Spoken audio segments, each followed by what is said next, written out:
Hello and welcome to The Content Bite, a podcast for freelancers who use their words to make money. I'm Rachel Smith, a freelance journalist, copywriter, and content producer. I'm also the founder of Rachel's List, a jobs board and community for Aussie writers and other creatives. Hello, and I'm Lynn Testoni. I'm a journalist and a content writer as well, and Rachel and I are your weekly co-hosts, and every week we're bringing you all kinds of tips, ideas, and some fabulous guests to help you make the most of your freelance business.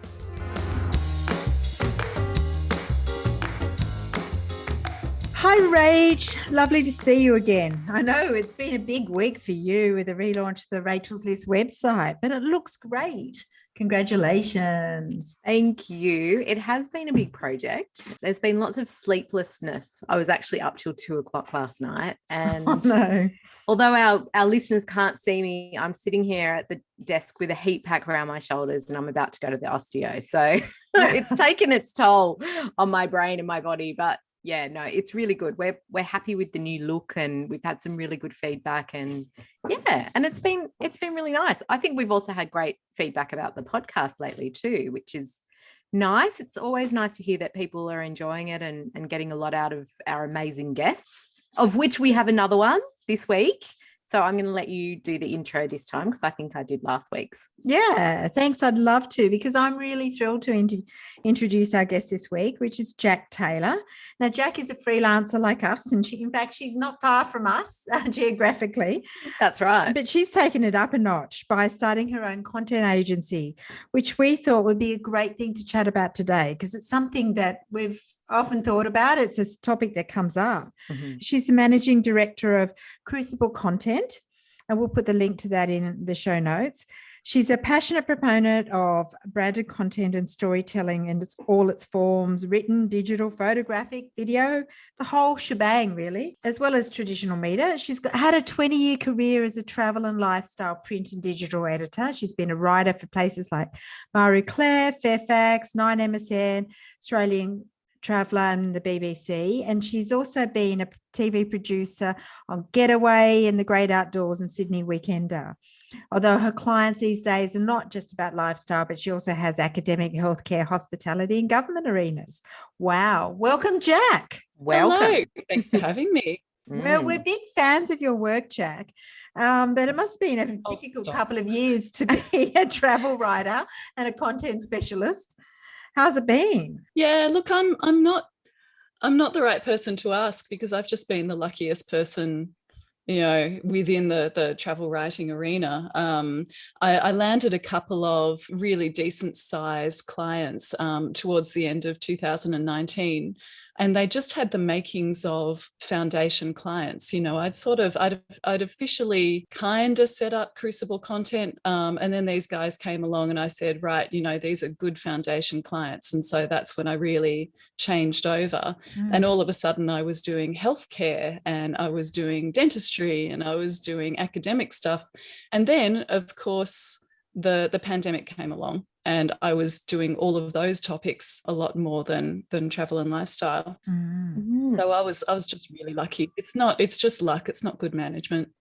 I totally agree with that. I think that, I feel like I was quite lucky during the pandemic as well, purely because of the types of clients I had. They needed lots of content. I was in the right place, that sort of thing. And you mentioned that you reached out to you kind of got some new niches happening which you hadn't worked with before. Was that a really big learning curve, like moving into academic stuff and dentistry and that sort of thing? Oh yeah, absolutely. And in between lockdowns and things, I was still going on trips. So for example, I was in the back of a minivan being driven by the PR to beautiful Port Macquarie, and I had an academic journal to sub-edit on the way in the back of the van before we got there,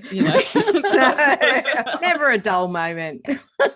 Yeah, with sort of specialist medical terms and things like that. And every now and then we'd go in and out of internet and I'd have to kind of time it right, on this long drive. God. But yeah, I also, at the end of 2019, start of 2020, then all of a sudden I got my dream job from kind of my old career. And I was offered the role of editor of a travel magazine, a big travel magazine that I have worked for years and years and years, and always loved. And then they offered me the editorship. So all of a sudden I had this sort of nascent little agency, you know, working with all those other bits and pieces. But then I also had this editor role, you know, putting out this magazine in travel and lifestyle, and then the pandemic. So yeah, it was definitely a juggle, but I'm so glad that I had those new niches. And it's amazing what I know about healthcare now. But which is good. It's good to have some positive stories, because there are opportunities out there, and it's good not everyone had a difficult pandemic. And it's good to know that while there's always a steep learning curve with a new niche, it can be done. If you're a good writer and you're a proper journalist, you can adapt, and we do. I agree. Yeah, totally. You know, I don't want to give the idea that I was sailing through the pandemic, because I was also a newly single mother, you know, running the full-time editorship, and then also running the agency. So I think I was also an idiot, really. And doing basically not sleeping. Yeah, I was literally in tears in front of my child every day. Every day I was in tears of just exhaustion, and that's how she saw me. And I learned a lot from 2020 going forward about what I can and can't achieve, and I changed my business accordingly. But I'm sure we'll talk about that a bit later.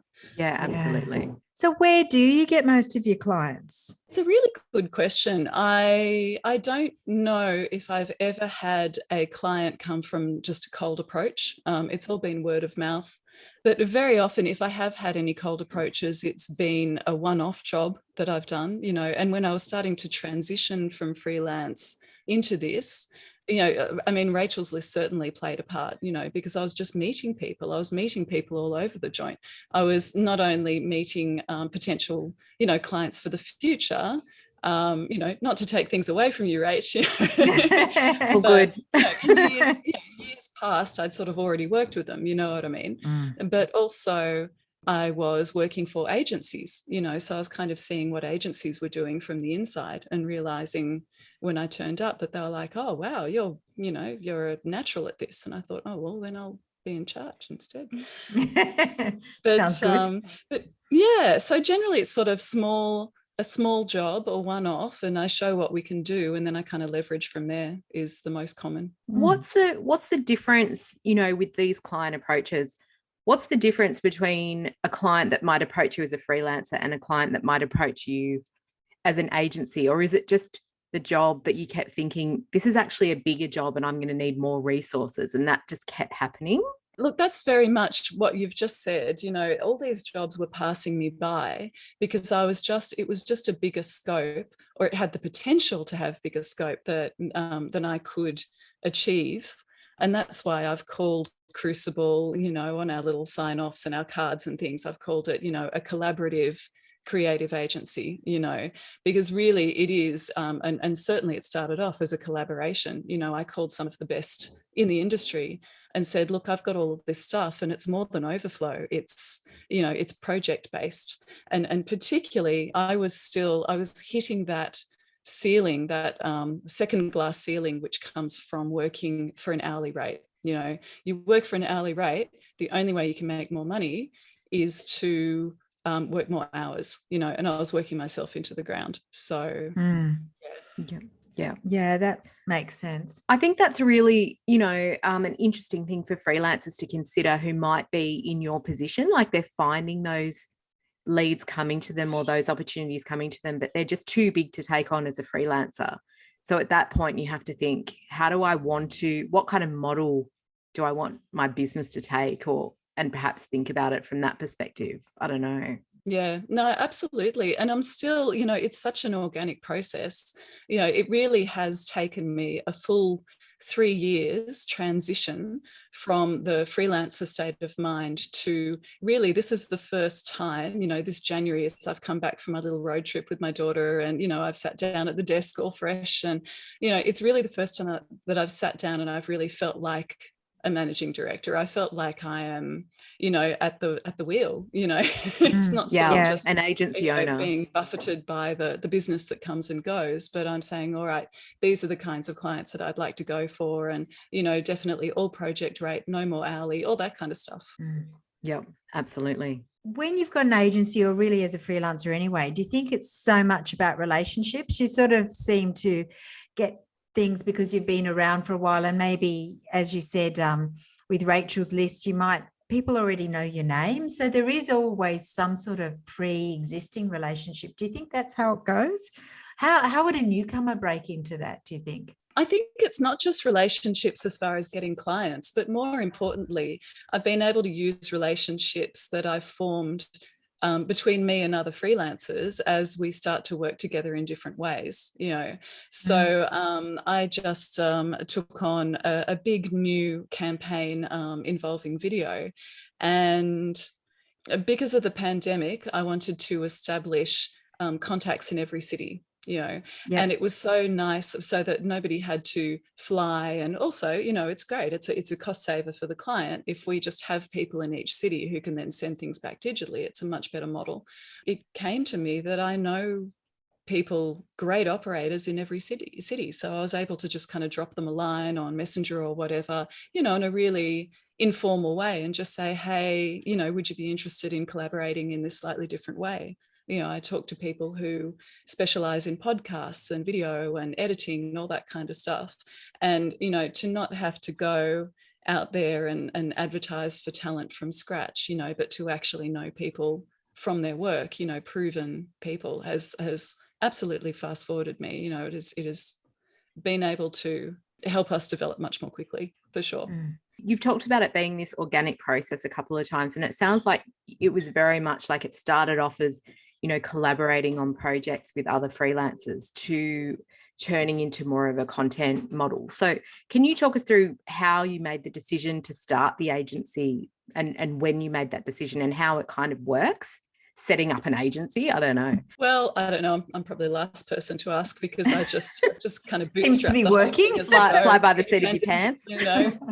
Just held on by the tips of my fingernails and hope for the best sometimes. But no, it's to start off with, to move from a freelancer model where, very much you are within the bounds of what you've been sent, and we can all try and sell our services for more work and all that kind of stuff. The best of us do use our existing clients to try to drum up more work.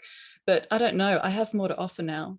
It means that I can offer bigger stuff. I can offer, if there's a campaign that has a lot of different moving parts. 2 years ago, I wouldn't have been able to go for that. But now I can say, you know what, the best kind of strategy, the best kind of comms campaign involves multiple channels, and if I can't do it, I know people who do podcasts who, and then we can rework it for socials, and we can, do an entire holistic package. And that's really, really important. It's something that I very much believe in.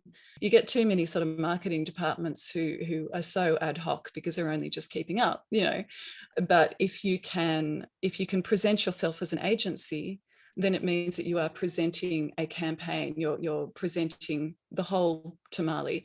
And that's where you get to the holy grail, of course, which is a retainer client. You get a client who says, all right, sign us up for the year, and that'll involve this many videos, it'll involve this many socials, it'll involve this and that, and that's certainly not something I would have been able to do as a single freelancer. Yeah, interesting. I like the holy grail. The retainer client is good. It gives you some certainty too, doesn't it? Absolutely. It is so interesting to me, like, to watch you, because obviously, Jac, I've known you for so long, and I've known you through the whole process. So to kind of watch you move into this new model is really interesting. And I have so many questions, so I'm just going to jump in. Go for it, mate. Yeah, because a few freelancers have said to me, we should open an agency. And I'm always like, no, I've got enough on my plate, basically. Mm-hmm. So it's more that, because I think as a freelancer, one of the biggest learning curves is, how do we not take on too much? How do we manage our time and manage what we know we can do? And that's just trial and error, and it takes years to get to that point. But when you do what you've done, did it take a long time, and you had to really trust who you had in the agency to fit all those puzzle pieces together and know that you could deliver and, that must have been a real learning curve, figuring out, well, this is a massive project with all these moving parts, and I've got this person and that person, and I'm just going to plug them into the project. And then how do we know that we can fit another project in it? I mean, is that still something that you're learning about and figuring out? Yeah, absolutely. Look, it's all about processes, and I have a bit of a squirrel brain. I'm really good at some things. I'm really good at ideas and strategy and, doing things creatively and big ideas and how they all fit together in the big picture. I'm really good at that.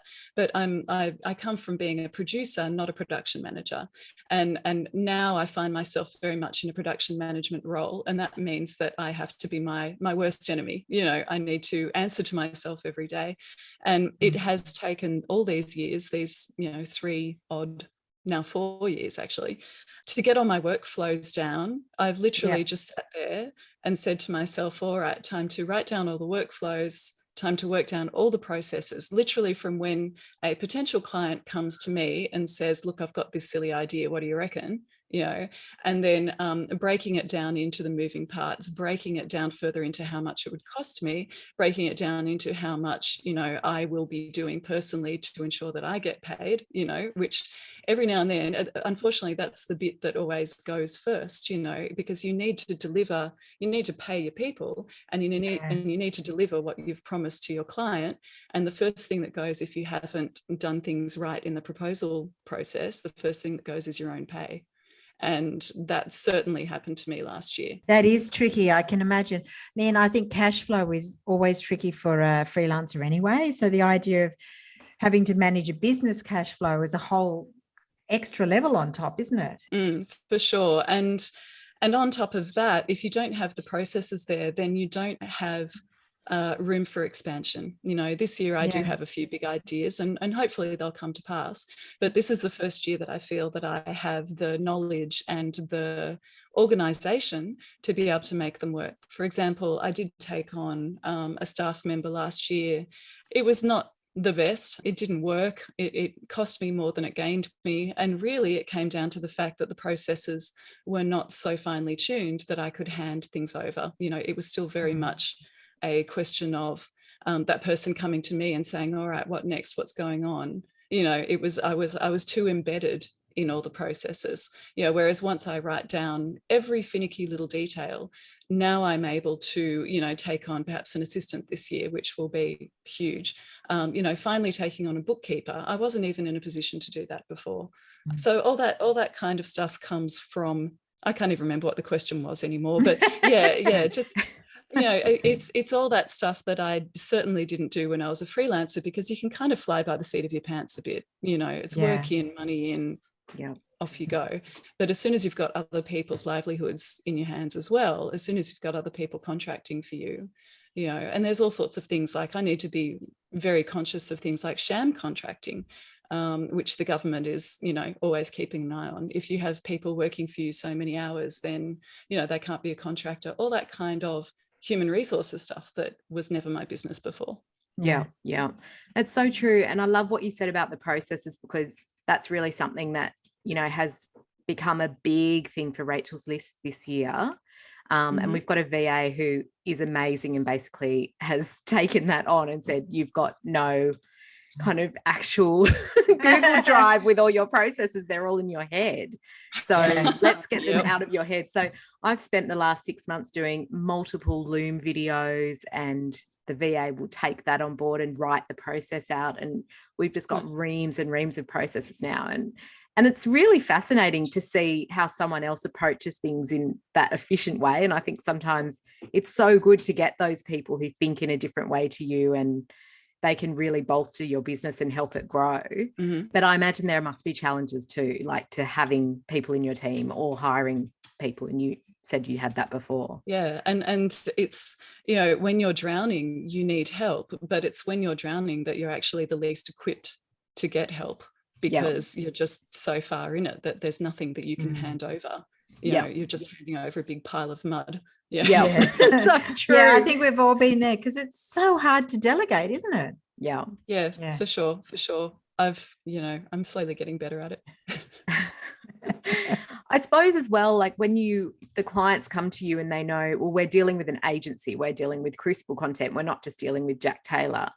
That takes away that sense of, well, you'll be dealing with me, or I'll be doing this work for you, clients that just want you, sort of thing. Have you found that that's been an interesting transition, or do clients just automatically think, well, the team is going to handle that? Or do you have to make it really clear? No, clients are like brides, they never want to see another bride. Like I remember going past one of those wedding places where they churn through weddings, those places. Yeah. And I could see 3 brides at a time. And I went, it's a terrible business model, because every bride wants to think that they're the only one getting married that day. You don't want to run into another one. And clients are the same. And I don't mean that in a patronizing way. They're paying.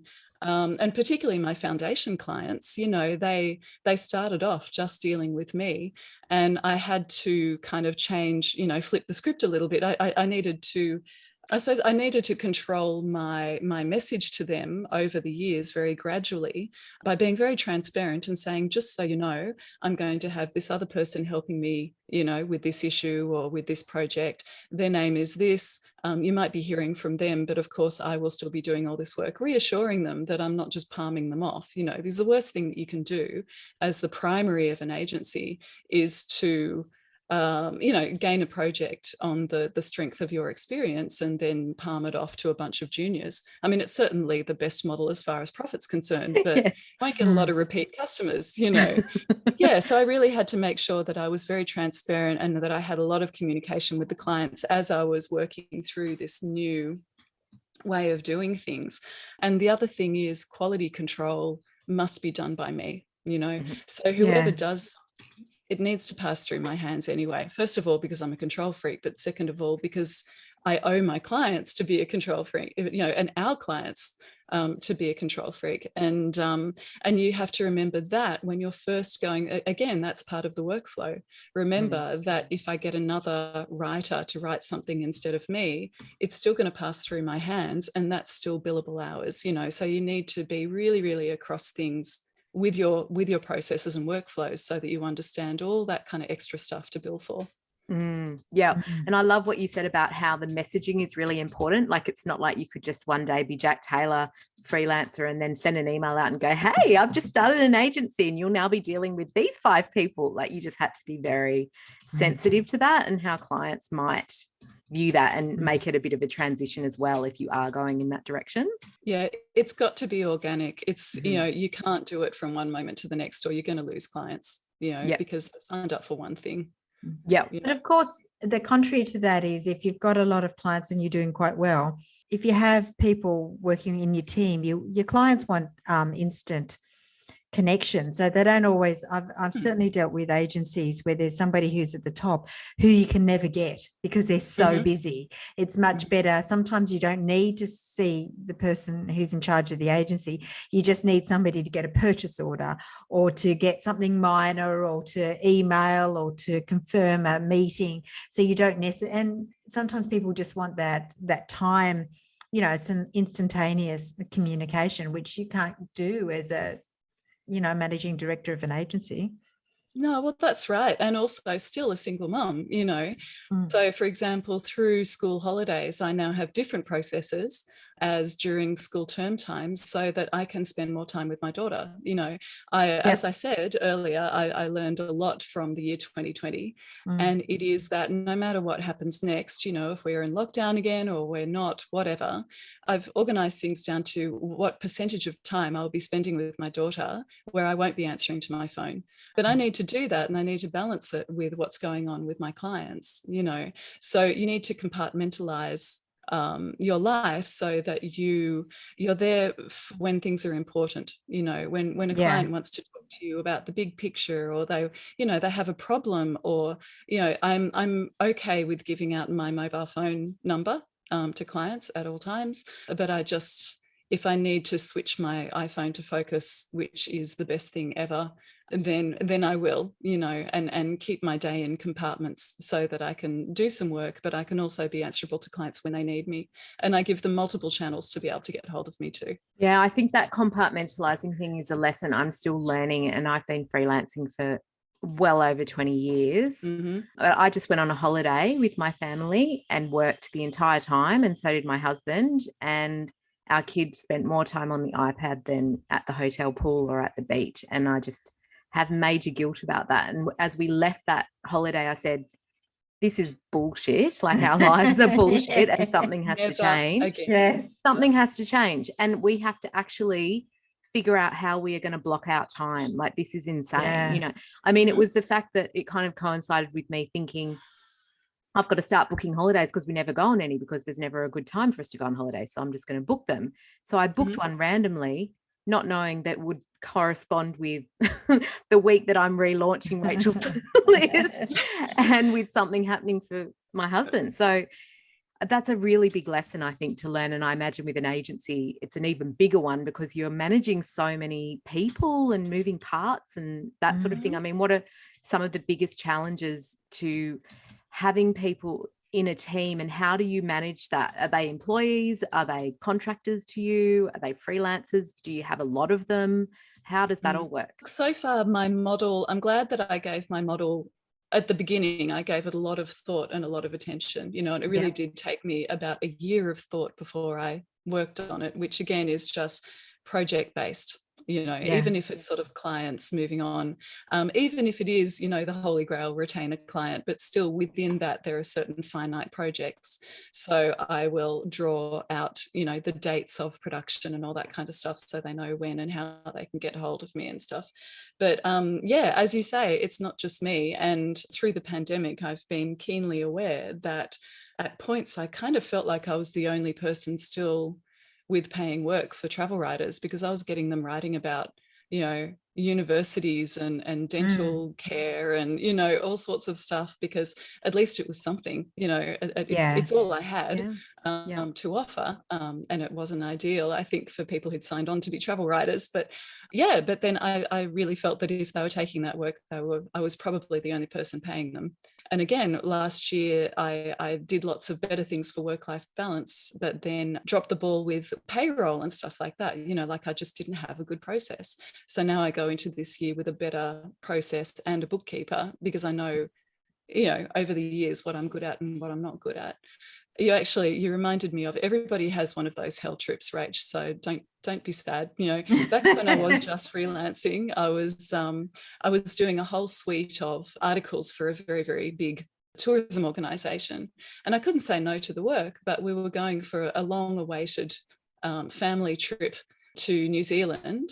And so what I did was I spent time with my child and, you know, my partner at the time during the day, and then I spent the night, because my child was a light sleeper, I spent the night sitting in the bathroom, either in the bath or on the toilet, typing out my articles, because I didn't want to wake her up. Otherwise, I would have woken my child up. So that's how I spent my nights on our family trip, which I think went for 2 weeks. And by the end, I just fell apart, you know, it just... And I didn't, even though I spent time with my family, I didn't really, you know, I was just a hollow shell, you know. Yeah. Sometimes we have to have those days when you sort of think, I think something's gone wrong here in terms of balance, because we've all had that.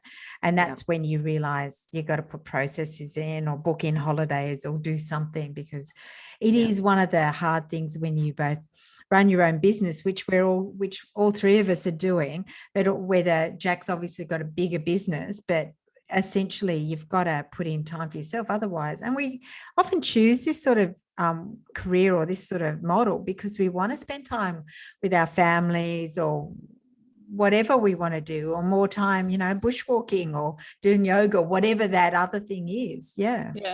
Well, I've decided that this is the year of tiger energy, for the year of the tiger, and it's also my year of oh hell no. And I've actually got it written on my wall. I've got oh hell no, and I've actually said no to more projects than yes during January, because it was January, you know. And it actually gave me the room to now quote, like the rest of today I'll be spending on a quote and a proposal for much more of a whale, you know, for a much bigger client, that I wouldn't have had the headspace to work around and to do a proper job on if I'd been doing these smaller things. Now that I understand my processes better, I know that the work versus profit ratio on those projects would have been too small.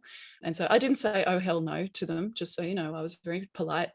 And maybe we'll work again, later on. But once you really, really understand your business inside and out, you know when to say yes and when to say no. And the very first freelancer piece of advice that I was ever given when I was actually working for one of those TV shows, I won't say which one, and the freelance cameraman was talking to me about freelance life, and I said, God, that just sounds so good. And we were sitting there drinking dark and stormies on an island off Queensland, and he made me stand on top of a picnic table in the middle of the night and shout, yeah, I'm gonna do it, yeah. And he said, and his piece of advice was, take time off and make it sacred and guard it with your life. Yeah, that's brilliant advice. I'm actually going to write that down and put it on my wall right now. Next to oh hell no. Next to oh hell no. Yeah, I'm going to get both. I love that. Yeah. Well, look, I want to ask you, because you've been doing this for 4 years. Have you had any tricky moments with people that you've hired, freelancers or subcontractors? Anything that went horribly wrong, or that you can share? That you can share. You don't have to share names, but no, well, I won't. But I had the most horrible moment, and if the client hears this, they'll know exactly what I'm talking about. It's all completely transparent, because I had it. I had the horror moment where I had a video shoot that I needed to do for a regular client, part of a whole big campaign stretching over more than 12 months now. And I had people everywhere except in this particular capital city. I won't say which one. And so I had to advertise the old-fashioned way. Well, not that old-fashioned, on a Facebook thing. And I got somebody who had the most fantastic website, all the video and everything that person had produced looked absolutely amazing. In fact, I thought they'd be out of our price range, but I talked to him and he agreed to the project, which I thought was terrific. So, I did everything right, like I looked at it, I looked at his past work, I checked out the rates, I, figured out that he was a good fit. I sent him a brief. I've had some really nice feedback from my contractors on that I have a lot of detail in my brief, which again, I call being a control freak, but great, I'm glad it helps.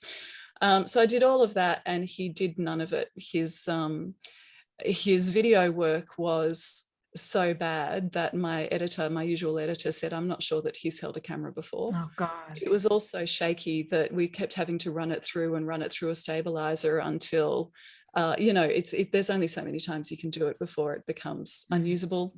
And this all took 3 weeks, instead of the 1 week that I was hoping for edit time. The editor ended up, if he billed me for his work properly, it would have put me at least $2,000 or $3,000 over budget. For one video, so, and this was a fairly budget video.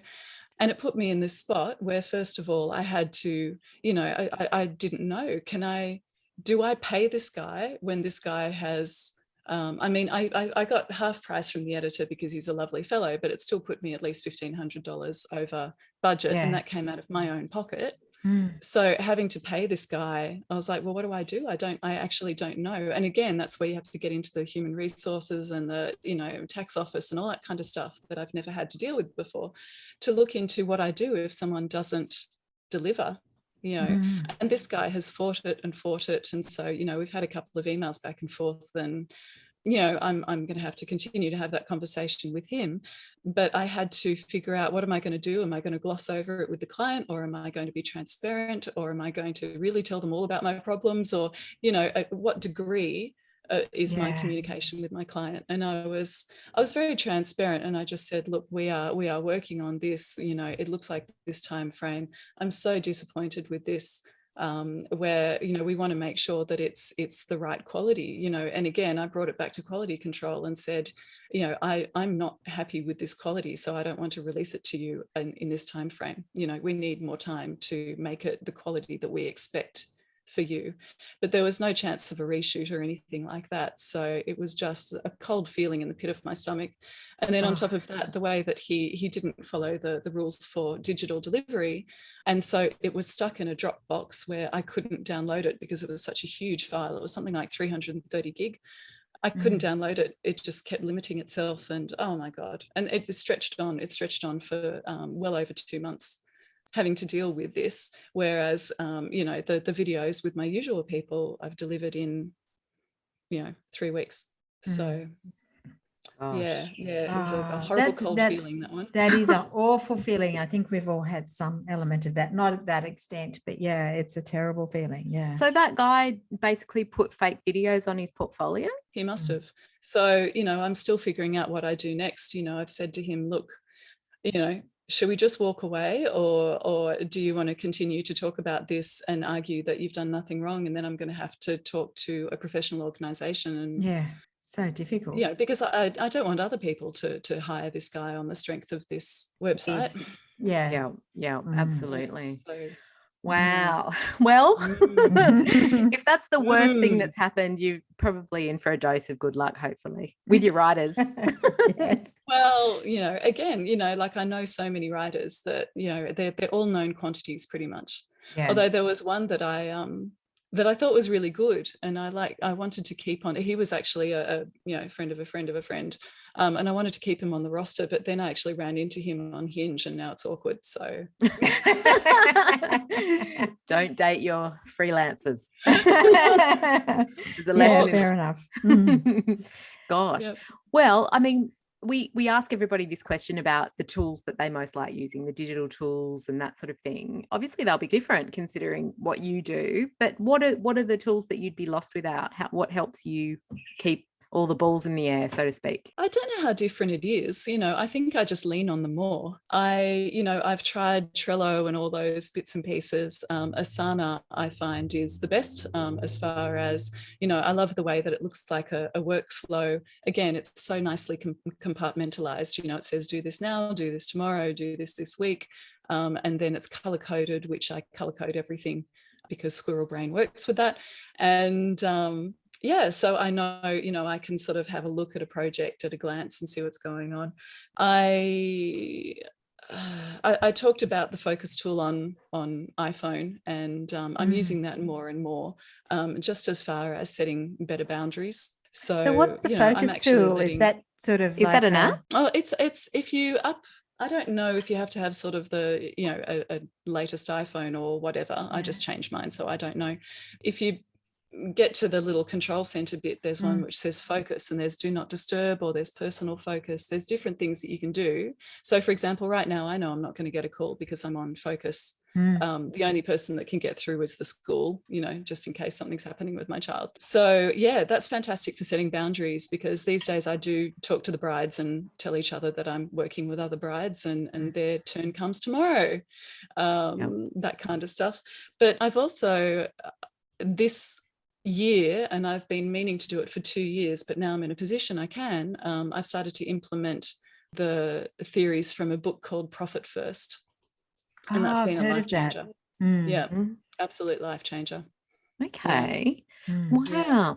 Is there anything else that, any other advice you'd give to a freelancer who is listening and maybe might want to think about setting up their own agency? I mean, how have you learned about all the HR stuff and the tax stuff and all those things you've mentioned that have been that learning curve for you? Have you got mentors or any kind of mastermind group that you're in? Or yeah, when I was first working out my business model, I was completely wrong about pretty much all of it.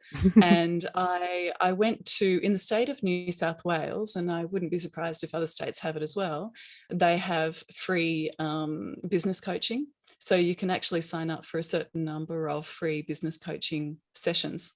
And this guy really whipped me into shape. He said, all right, so, what percentage of profit do you want to make? And, I'm like, I don't know. Away with a whole bunch of notes and a whole bunch of questions, and very, very good. Yeah. Wow. We've learned so much, Jac, from you. It's been such a good experience to hear about your experience and how it all works. So really, thank you so much for dedicating. Where can our readers find you, our listeners? Oh, yeah. Where can our listeners find you? Well, they can find me via our website, I suppose, crucible.agency. And you can always go from there. But I'm always in the Rachel's List Gold group, always fiddling around, having my little rant. So yeah, you can find me any of those places, and please feel free to say hello. Thank you so much for being our guest. And thanks for everybody who is listening. It's great. Rachel and I really enjoy it every week. And it's so good to have so many great guests like you, Jac. Thank you so much. See you, everybody. Thanks, ladies. Bye.